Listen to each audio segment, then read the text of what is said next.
Hola, muchas gracias a todos por venir. Gracias, Elizabeth. Esperemos estar a la altura de las palabras del rector, que estuvieron preciosas, así que no podemos quedar mal nosotros. Vamos a tratar. Primero que todo, bienvenida a Chile. Cuenta cómo está esta vuelta a Chile después de 36 años. Yo sé que vas y vuelves, pero ya viene tu residencia definitiva acá en Chile. Bueno, la verdad es que yo me fui de Chile, pero nunca me fui de Chile. Porque aquí están mis hijos, mis hermanos, toda mi familia, mi trabajo. Yo he publicado todos mis libros en Chile. Y no solo eso, sino que todos mis libros tratan de distintos conflictos de la sociedad chilena. Así que al final me fui, claro, se fue mi cuerpo, digamos, pero mi espíritu quedó aquí y estoy feliz de haber vuelto, la verdad. Siempre entera. Con tu cabeza y tu corazón acá. Desde la familia de la escritura he estado siempre acá en Chile. Lisa, partamos conversando porque yo sé que nos vamos a poner a conversar, el tiempo se nos va a hacer poco. Tratemos de entrar en la historia, en el lugar, en el contexto donde nació y creció Bach, como para que podamos también entender también su proceso creativo, su relación con Dios, pero pensemos, estamos en Alemania, veníamos saliendo de una guerra, cuéntanos un poquito como de ese momento histórico. Es muy importante el momento histórico donde nació Bach, porque, a ver, él nació en Turingia, que es el centro de Alemania, donde está Weimar ahora, y era también el centro de una de las guerras más terribles de la historia, que es la guerra de los 35 años, de los 30 años, y habían pasado 25 años de esta guerra cuando este niño llegó al mundo a finales del siglo XVII. ¿Ya? Por esa parte pasaron calvinistas, esta era una guerra religiosa, ¿verdad? Después de la reforma de Lutero, pasaron distintos tipos de ejércitos. Todos los que estaban peleando entre ellos pasaban por Turingia, por lo tanto esta zona quedó completamente devastada, pero mal, ¿ya? Murió una cantidad enorme de gente, no había nada, digamos, ni para comer, ni para taparse del frío, y para más remate tocó una suerte como de cambio de clima en esa parte de Europa, tan fuerte que se llegó a llamar la pequeña edad del hielo. O sea, la gente se moría además de frío en su casa. En este momento nació Bach, en un momento en donde Turingia, en esta parte de Alemania, se perdió todo, pero no se perdió la música y tampoco se perdió Dios. Y eso es sumamente importante porque era una zona fundamental y mayoritariamente luterana, ¿ya? Entonces Dios y la religión estaban al centro de la vida, ¿ya? Y lo otro que no se perdió, junto con Dios, la música, era para Dios, como quien dice. Entonces, todo esto se confabuló para que este niño, que vivía en una familia donde todos eran músicos, él una vez explicó y dijo: en mi familia hay 2 violinistas, hay 3 clavecinistas, hay no sé cuántos que tocan el laúd y hay un borracho. Así definía él su familia, ¿ya? El único que no tocaba nada era el borracho. Entonces, esto marcó mucho la vida de Bach. El hecho de que lo único que se conservara, digamos, era la música, y la música que se conservaba era para Dios, para alabar a Dios. Y es bonito eso, porque nos acuerda también de la pandemia, como la cultura también, las diferentes manifestaciones artísticas nos hicieron mantenernos en este encierro permanente, mantuvieron el espíritu arriba de los que tuvimos que vivir la pandemia encerrados. La cultura siempre ha estado presente en estos momentos como de derrumbe, de tristeza, ahí en este caso es la música. Claro, y además la música y la religión. Sí. Y también qué tipo de religión es muy importante, porque para el luteranismo el centro del mundo es Dios, y dentro de eso la familia. O sea, la familia es central y sumamente importante. Sí. Sí. Y ahí es imposible no acordarse cuando uno empieza a leer el libro cómo Bach desde el principio empieza con estas pérdidas, estos grandes dolores. Pierde muy chico a su madre, después a su padre, después vemos que a su primera señora, que fue un dolor enorme, Bueno, sus hijos. Cuéntanos un poco de ese dolor que claro, atraviesa. Eso, a mí lo que más me impactó de Bach, del hombre, digamos, aparte del músico, es cómo pudo sobrevivir este hombre a estos dolores. Aquí estamos hablando de un hombre que tuvo 20 hijos y tuvo que enterrar a 11 niños, ¿ya? Un hombre que era muy familista además y que no llegaba y tiraba hijos al mundo y después no le importaba nada, ¿verdad? Entonces, estos dolores yo creo que esculpieron a Bach y también a su música. La música de Bach es una música muy curiosa porque combina vida por un lado y un gran dolor por el otro y una especie de constante llamamiento a la muerte, incluso en sus obras corales, en la letra. Él habla siempre de que venga la muerte, de que venga el descanso, de que venga por fin. Entonces, ahí uno sabe inmediatamente que la muerte estuvo sumamente presente en este hombre y cómo pudo él sobrevivir por su gran religiosidad, porque era un hombre profundamente religioso que decía en circunstancias, y esto lo dijo él, en circunstancias tan difíciles el ser humano tiene solamente dos alternativas, o la rabia o la esperanza de Dios. Y él evidentemente eligió la esperanza de Dios. Ahora, no solo los 11 hijos murieron, le pasó una cosa que es incluso tan terrible como esa, que el gran amor de su vida, que era María Bárbara, su primera mujer, murió en una situación espantosa para él.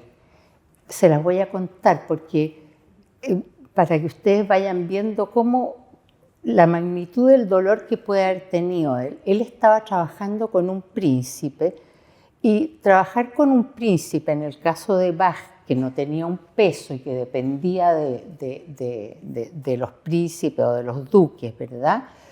Era ser un poco un esclavo. A este príncipe se le ocurrió ir a Karlsbad, que era uno de estos baños muy lujosos donde iban los reyes, etc. Y le pidió a Bach que lo acompañara, a todo esto caminando, porque no había cómo movilizarse ni nada. Y era lejísimo.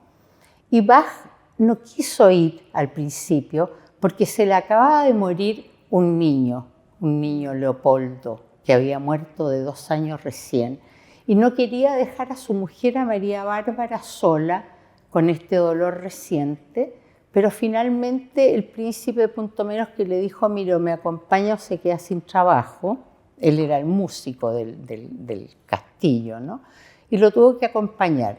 Tardó 4 meses en volver y cuando volvió le pasó lo que tiene que haber sido lo más terrible de su vida. Los otros niños salieron a recibirlos con la mujer que los estaba cuidando, pero no salió su mujer. Y cuando él preguntó: ¿y dónde está María Bárbara?, le dijeron que estaba enterrada ahí. Y le mostraron un árbol que había, y habían enterrado a la mujer ahí porque se había muerto en estos 4 meses de repente. No se supo de qué, probablemente de un paro cardíaco, y la perdió así. Este fue un golpe terrible para él, muy terrible. Sí, es difícil de imaginar porque, claro, era una época que sin duda la gente moría más fácilmente, pero no por eso el dolor no era profundo. O sea, podía morir más, pero el dolor seguía siendo profundo. Claro, te dicen no, si es que era natural, casi de 5 niños que nacían, era bien probable que 3 o hasta 2 no llegaran a los 20 años, pero eso no se le puede decir a un padre, da lo mismo que se mueran más o se mueran menos. La pérdida del hijo es siempre una cosa horrorosa. Y ahí también es muy bonito porque uno imagina que los genios no tienen esa relación con la familia. Generalmente uno de los genios son como más arisco. Bueno, tú ya sabes de varios genios, los vamos a ir conociendo, pero en el caso de Bach tiene esa relación con la familia muy potente. En el fondo, el padre era muy importante volver a la casa, cuando los niños estuvieran despiertos para estar con ellos. Claro, esto es una de las cosas más impresionantes de Bach, porque Bach era un hombre sumamente modesto, que ni en sus peores delirios se hubiera imaginado jamás que nosotros íbamos a estar aquí 300 años después de su muerte hablando de la grandeza de su música. Nunca hubiera imaginado eso. Era un hombre de su casa. Era un hombre de gustos sencillos, le gustaban los arenques ahumados, le gustaba la buena comida, le gustaba llegar y encontrarse con su mujer. Se casó de nuevo él con Ana Magdalena, que era una cantante profesional y muy música, con la cual tuvo otra caterva de hijos, ¿no es cierto? Quedaron de 11 niños muertos y el resto vivieron de los 20, ¿no? O sea, 9 niños. Y a él le gustaba llegar a su casa temprano, o sea, cruzar. Esta era la vida de él, para que ustedes se hagan una idea. Él, la gran parte de su vida la pasó en Leipzig, siendo el cantor, que era el director de la iglesia de Santo Tomás, que todavía está ahí, ¿no? Entonces, en esta iglesia había en una parte un pasillo que conectaba con la casa de Bach, ¿ya? Entonces la vida de este hombre, que no salió nunca de Alemania, que prácticamente no salió de Turingia tampoco, que no era famoso para nada. Durante su vida más famoso fue uno de sus hijos que él. O sea, ninguna fama, que además tenía gravísimos problemas con las autoridades de Leipzig. Después les voy a explicar por qué eran estos problemas que tenía y lo impresionante que era que nunca lo comprendieron. Y lo que le gustaba a él era ir a hacer su trabajo. Era profesor de música, dirigía la iglesia, o sea, tenía que tocar durante los servicios religiosos y volver a su casa, jugar con sus niños y hacer música con sus niños. La casa de Bach era una verdadera fábrica de música, estaba llena de instrumentos. Entonces, él era un hombre sencillo, un hombre que nunca se imaginó a él mismo como alguien que iba a pasar a la historia de la manera como pasó.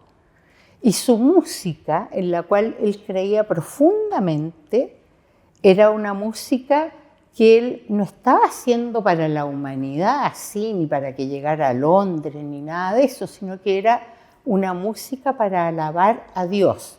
Ese era su límite. Entonces, era un hombre muy sencillo. Muy sencillo. Y eso también es impresionante, porque en el fondo estamos hablando de una época en que, estos músicos en el fondo eran un poco propiedad, como tú decías, de la iglesia, de los príncipes, y por otro lado tenemos un Bach que era un gran improvisador.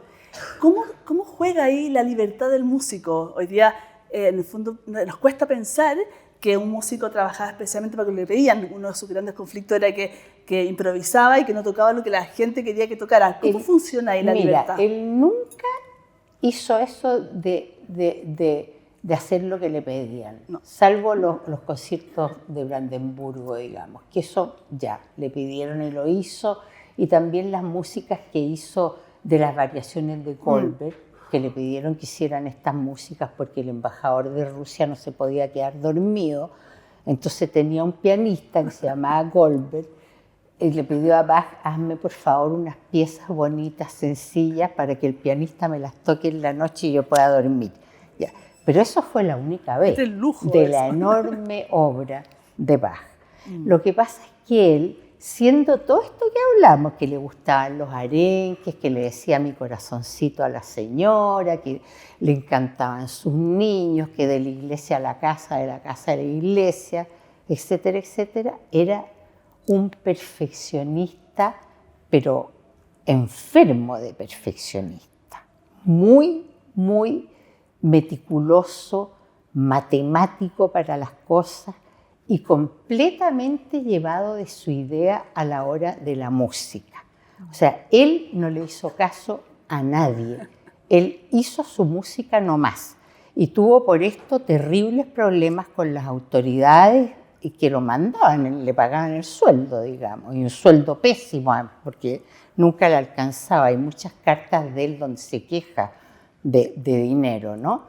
Entonces las autoridades llegaron no lo podían ver, lo llamaban el viejo Bach cuando ya fue envejeciendo, el porfiado Bach, el ridículo Bach y el obtuso Bach.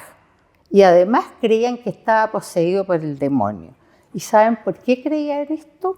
Porque Bach, para entender bien los instrumentos y ser capaz de sacarle al instrumento lo máximo que el instrumento podía, se dedicaba a desarmarlo. Pero imagínense ustedes lo que es desarmar un órgano, ¿no? Y los tamaños de esos órganos de ese tiempo, ¿verdad?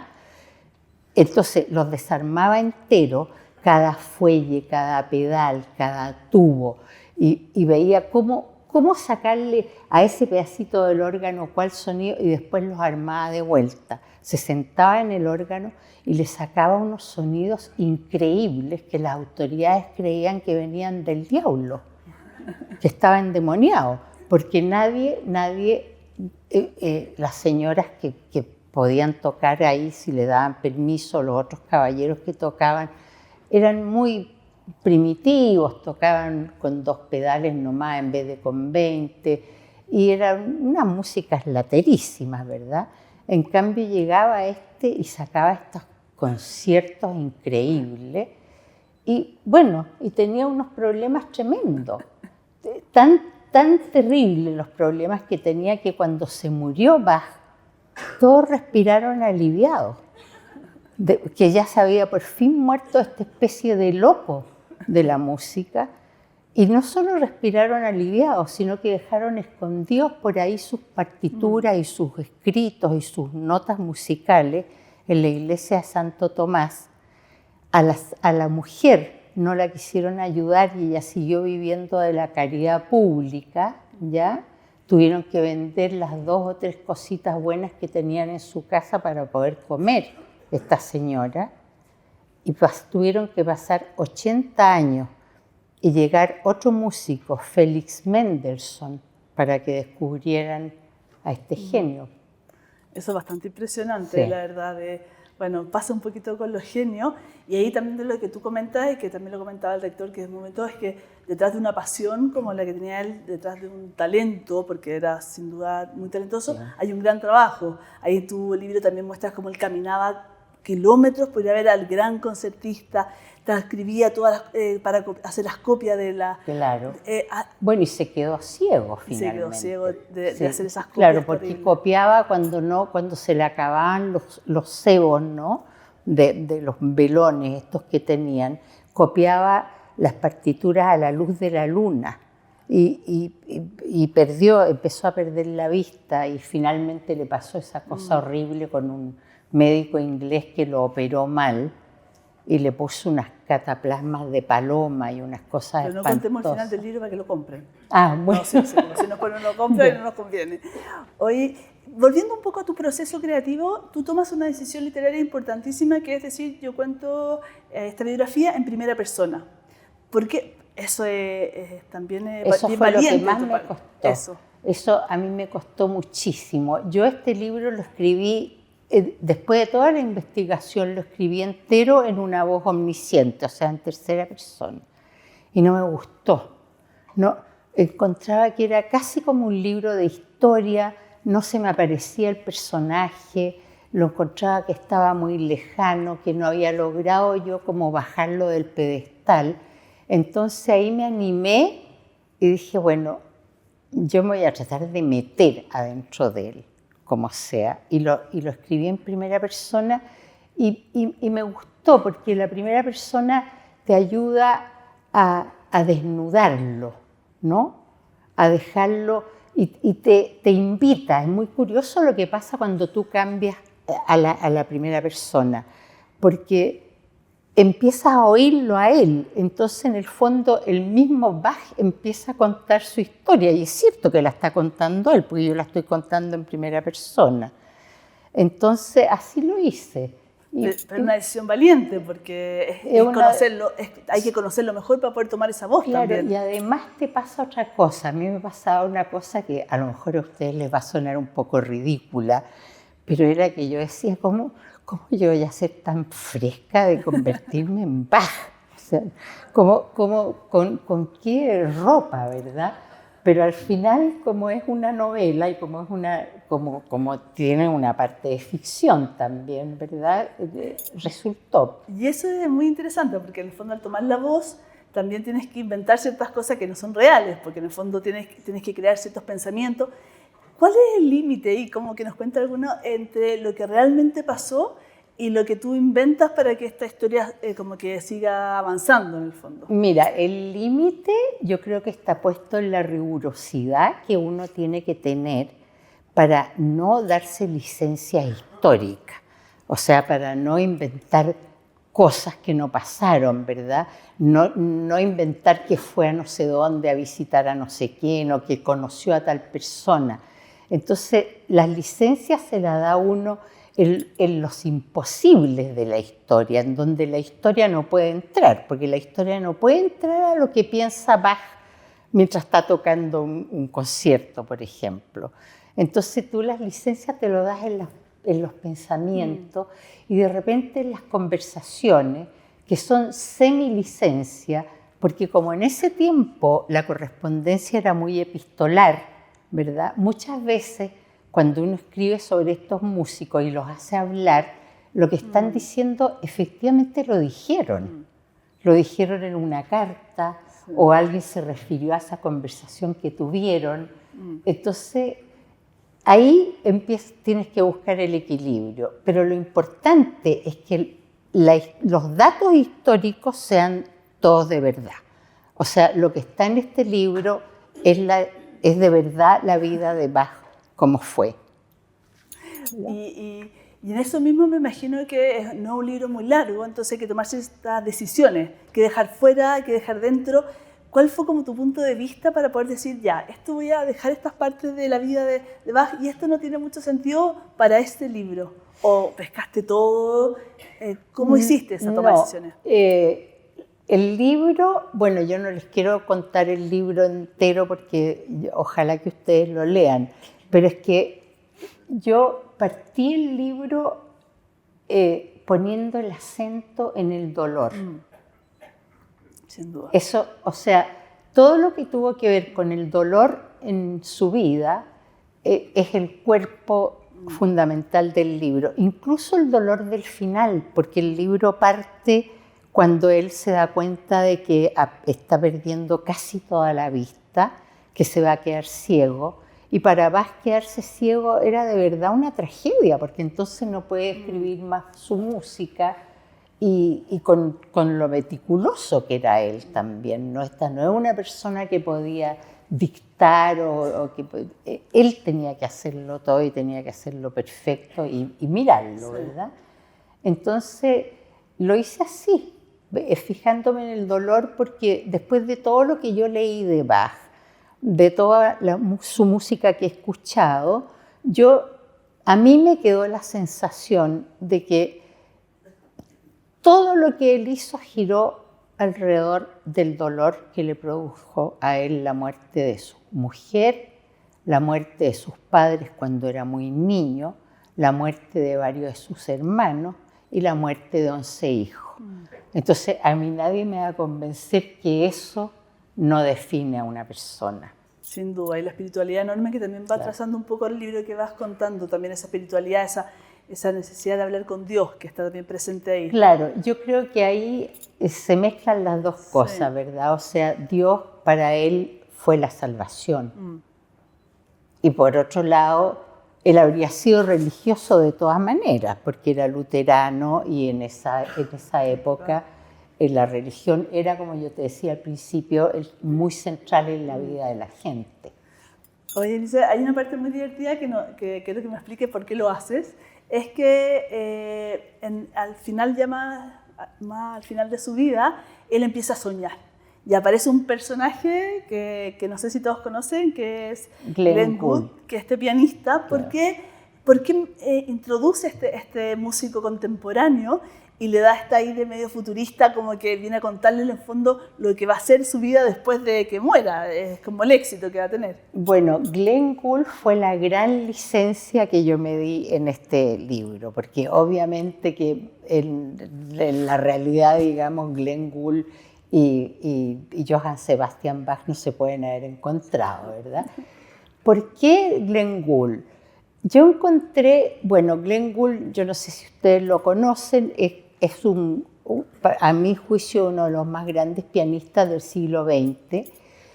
Y este hombre a lo mejor no es el mejor intérprete de Bach, porque él murió ya, porque él era muy llevado a su idea, entonces interpretaba las cosas a su manera, pero fue la persona que más hizo querer a Bach en el siglo XX. O sea, él trajo a Bach interpretándolo, viajó por todo el mundo interpretando a Bach, es uno de los intérpretes más importantes de la música Bach, pero él logró hacer que la gente lo quisiera, se fascinara, porque era un pianista fantástico, este Glenn Gould.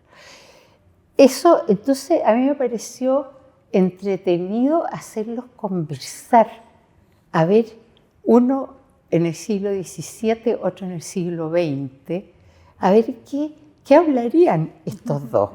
Entonces se encuentran, pero como yo no los puedo hacer encontrarse ni siquiera en una ficción así en una calle, los hice encontrarse en un sueño. O sea, Bach, mientras está esperando ser operado de los ojos, sueña, ¿ya? Y de repente sueña con este señor en un bosque y se conocen, ¿ya?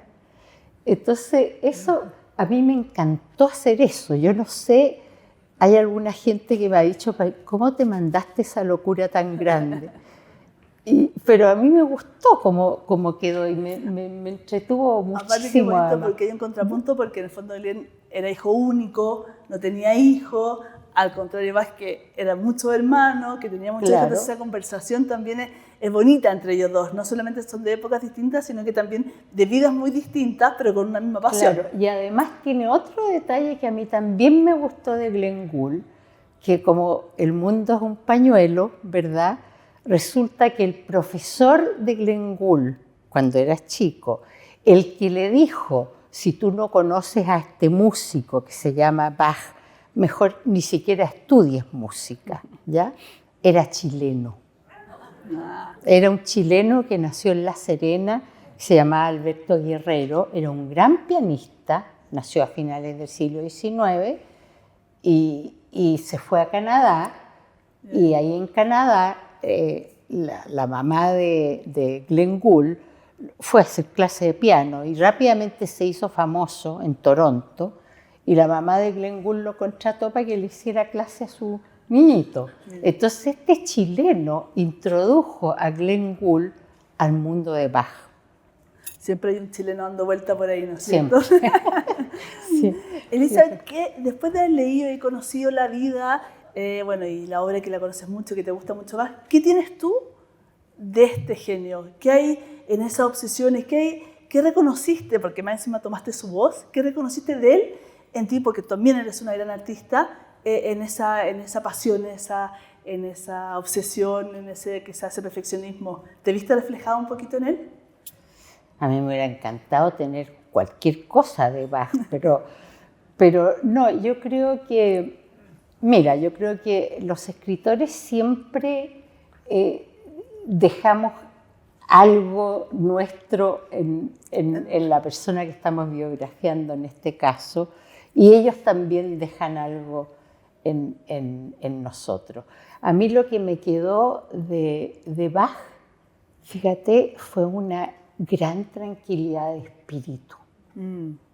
Porque la música de Bach, yo no sé si a ustedes les pasa, pero a mí me tranquiliza. O sea, me quita el estrés, me hace pensar que en realidad el mundo es mucho mejor de lo que pareciera, ¿verdad? Que en verdad hay toda una otra realidad que te está mostrando él y que tiene que ver con la calma, con la belleza y con la posibilidad de bajarse de la micro, digamos, y quedarse un rato tranquila, nada más que escuchando eso. Y a mí eso me pasó con Bach, curiosamente. No tanto con otros músicos que me gustan tanto o hasta más que Bach, como Beethoven, pero con Bach eso fue lo que él me dejó y yo se lo agradezco enormemente, claro. Y que es necesario en estos tiempos, ¿no? Bajar un poquito y es indispensable. Claro. Y si tuvieras que pensar, yo sé que todo te gusta, pero ¿qué es lo que más te impresionó de Bach? A mí lo que más me impresionó de Bach fue la enorme distancia que hay entre este hombre, buen padre, buen marido, el cantor de esta iglesia, encerrado ahí, que nadie conoció, que poca gente le dio bola, la distancia que hay entre esa persona y que estemos aquí nosotros, 300 años después, hablando de la grandeza de su música. Eso es lo que más me impactó. ¿Y con qué música te quedas de él? Yo me quedo con esta que yo espero que escuchemos ahora, que es la suite número 1 de Bach. Muchas gracias. Vamos al maestro que nos ponga la música.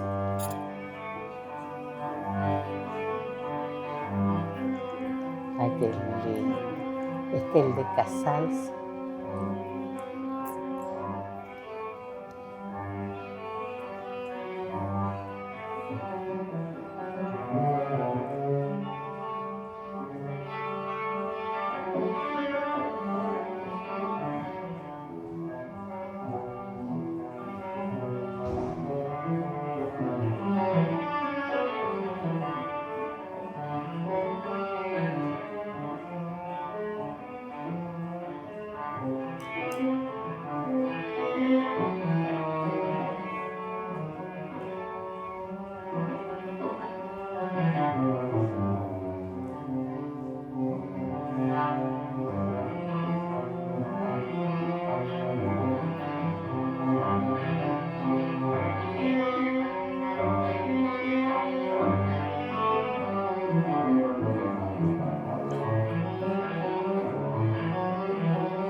Hay un poquito de Bach.